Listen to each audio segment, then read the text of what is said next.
Halo semuanya, Assalamualaikum warahmatullahi wabarakatuh.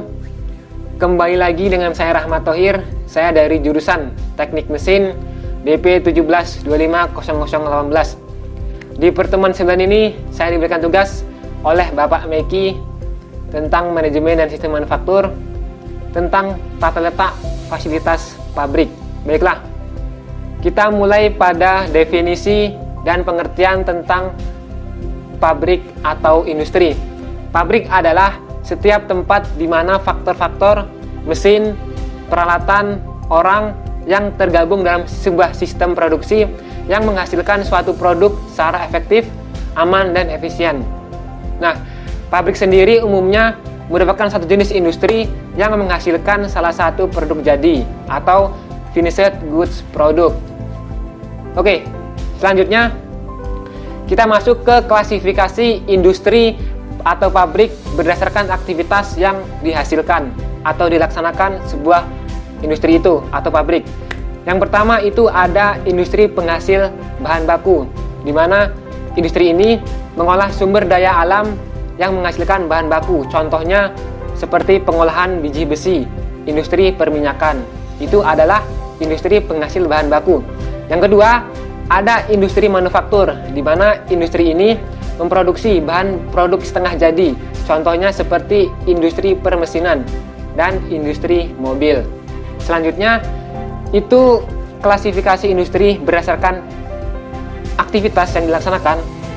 Yang ketiga, ada industri penyalur atau distributor, di mana industri ini atau penyalur ini merupakan aktivitas yang melakukan pelayanan jasa secara penyalur atau finished goods product. Contohnya seperti distributor obat-obatan yang disalurkan ke satu orang ke orang yang lainnya.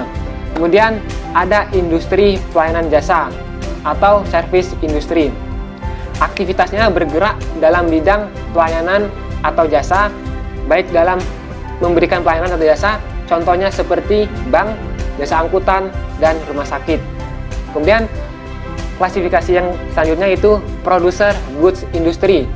Ini merupakan producer goods industry yang digunakan untuk proses industri yang lain. Contohnya industri baja, industri tembaga, industri bahan baku seperti besi, baja, dan bahan logam lainnya. Selanjutnya ada consumer goods industry. Nah, industri ini yang outputnya itu langsung digunakan oleh konsumen atau perorangan. Jadi langsung digunakan oleh si penerima itu sendiri. Contohnya seperti industri minuman.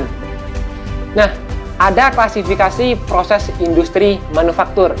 Yang pertama, ada continuous process industry, di mana industri ini produksinya berlangsung secara terus-menerus, berulang-ulang, secara bolak-balik. Ada proses awal dan ada proses akhirnya, dan bisa langsung dihentikan secara tidak ada pemberitahuan. Selanjutnya, ada repetitive proses industri. Nah, maksudnya industri yang bergerak secara langsung, secara berulang-ulang, sehingga umumnya digunakan oleh industri-industri yang memiliki skala produksi yang tinggi, skala produksi yang sudah memiliki nama yang tinggi, tidak produksi skala kecil. Dan juga proses ini juga dapat dihentikan secara tanpa menimbulkan kerugian. Baiklah, selanjutnya ada intermittent proses industri. Maksudnya adalah industri yang prosesnya, produksinya berlangsung sesuai orderan yang diterima atau secara pesanan yang diterima oleh si industri ini. Jadi ketika ada orderan, baru industri ini melakukan suatu pekerjaan. Kemudian ada fasilitas fisik industri manufaktur, di mana di sebuah produksi, sebuah proyek, ada sebuah ruang lingkup fasilitas yang di dalamnya dinaungi oleh beberapa sub-sub, seperti ada produksi, ada penyimpanan bahan baku, ada lab uji coba, ada workshop atau bengkel untuk perbaikan, kemudian ada kantor untuk memanajemen sebuah produksi itu sendiri. Kemudian ada fasilitas pendukungnya seperti alat-alat berat, ruang panel, dan kontrol.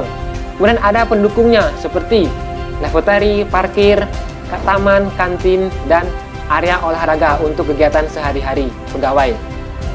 Selanjutnya, ada proses perencanaan tata letak fasilitas manufaktur. Di sini terbagi atas 3 bagian tentunya. Oke, yang pertama ada kita menentukan definisi dari produk yang kita produksi. Kita tentukan dulu definisi apa produk yang akan kita produksi, seperti itu. Yang kedua, kita menentukan proses perencanaannya, menentukan proses persyaratannya, menentukan proses hubungan antar elemen produksi penyalur, menentukan rencana dengan berbagai alternatif pertimbangan.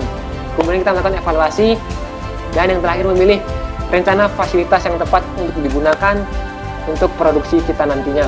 Yang ketiga, yang terakhir, kita harus mengimplementasikan atau mengaplikasikan rencana fasilitas itu ke dalam sebuah barang jadi yang telah ditetapkan. Dan yang terakhir, kemudian kita mengadopsi dan pelihara alat-alat tersebut dengan sebaik-baiknya. Nah, teman-teman semuanya, kita masuk ke pengertian tata letak layout atau desain dari produk itu sendiri, tentang fasilitas atau produk itu. Di mana tata letak fasilitas adalah satu perencanaan yang terintegrasi dari aliran atau arus. Dari layout ini terintegrasi dari suatu aliran atau arus komponen-komponen yang tergabung dalam sebuah produk dalam sebuah sistem manufaktur, seperti itu. Kemudian sama-sama kita lihat di video, ada sebuah bagan tentang analisa atau proses untuk menghasilkan produk itu menjadi lebih baik, di mana produk itu meliputi seperti analisa produk, analisis produk, segi pasar, analisis pasar, sampai ke tahap terakhir yaitu detail konstruksi. Nah, semua itu adalah skema perencanaan tata letak fasilitas atau pabrik.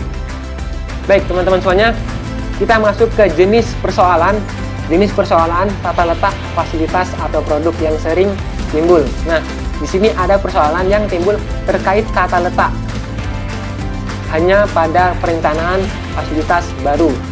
Di sini kita bisa mengamati bagaimana perubahan rancangan produk, perluasan departemen, pengurangan tempat-tempat, pengurangan produk baru, dan sampai ke kebijakan penurunan biaya agar biaya itu sendiri bisa dikalkulasikan sekecil mungkin agar menghemat biaya produksi kita. Baik, ada tujuan atau perencanaan tata letak fasilitas atau produk. Yang pertama, ada tujuan umum dari fasilitas produk atau pabrik ini sendiri. Yang pertama, tujuan umumnya bagaimana kita mengatur suatu daerah kerja atau peralatan perlengkapan sehingga sebuah ruang lingkup pekerjaan itu menjadi lebih baik, sehingga pelanggan pun merasa puas. Itu adalah tujuan umum. Yang kedua, ada tujuan khusus. Yang pertama, menaikkan output produksi. Yang kedua, mengurangi waktu tunggu atau delay. Jadi kita mengurangi waktu tunggu kepada konsumen agar cepat, agar pergerakan tidak lama menunggu. Kemudian ada penghematan penggunaan areal untuk produksi atau gudang servis. Yang selanjutnya ada kita mengurangi inventory in process. Maksudnya adalah sistem produksi ini pada dasarnya menghendaki sedapat mungkin bahan baku untuk berpindah dari satu tempat ke tempat yang lainnya tidak membutuhkan waktu yang lama, seperti itu.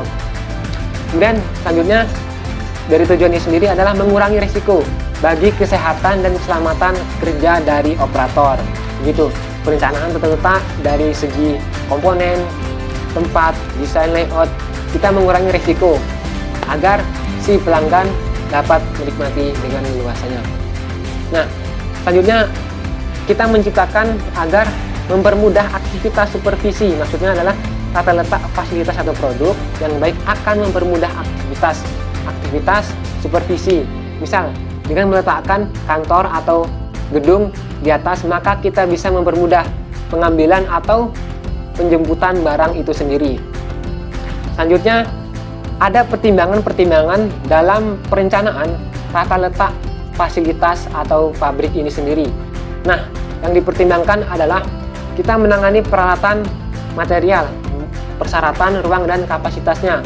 lingkungan, kelancaran, hingga biaya pemindahan. Selanjutnya, ada sebuah prinsip dasar perencanaan tata letak fasilitas atau pabrik. Yang pertama ada Principle of Overall Integrasi. Nah, apa sih maksudnya? Jadi maksudnya adalah apabila kita mengintegrasikan segenap tenaga kerja, bahan mesin, peralatan kerja, perlengkapan lainnya dalam satu cara tertentu, sehingga dapat menghasilkan sebuah interaksi yang harmonis, interaksi yang lurus, tidak terpotong-potong. Kemudian ada Principle of Workflow. Maksudnya adalah bagian yang kita kerjakan, kita mengintegrasikan bagaimana kita secara cepat dan lancar ketika kita mengoperasikan tanpa halangan yang kita dapati. Kemudian ada Principle of Flexibility. Nah, tata letak jenis ini merupakan proses operasi yang baru dan lain sebagainya yang dapat meminimalisasikan biaya produksi sehingga bisa sekerucut mungkin. Nah, kemudian ada beberapa elemen dasar dalam perencanaan tata letak fasilitas atau pabrik itu sendiri. Di sana terdapat kita bisa memiliki kekuatan pemilik modal, perencanaan pabrik, perencanaan volume penjualan, pemilihan proses produksi, dan analisa. Bagaimana kita menganalisa, membuat atau membeli sebuah produk, menjual. Kemudian kita bisa mengetahui ukuran pabrik, pemilihan tipe bahan material, yang kemungkinan perubahan jenis produk itu yang akan diproduksi. Dan yang terakhir, pertumbuhan dan perkembangan organisasi dari pabrik sendiri. Bagaimana kita manajemen suatu karyawan, suatu lingkup kerja pabrik menjadi lebih baik dan menunjang pertumbuhan yang semakin meningkat. Baik, sekian dari saya. Itu lebih kurangnya saya minta maaf. Saya akhiri. Assalamualaikum warahmatullahi wabarakatuh.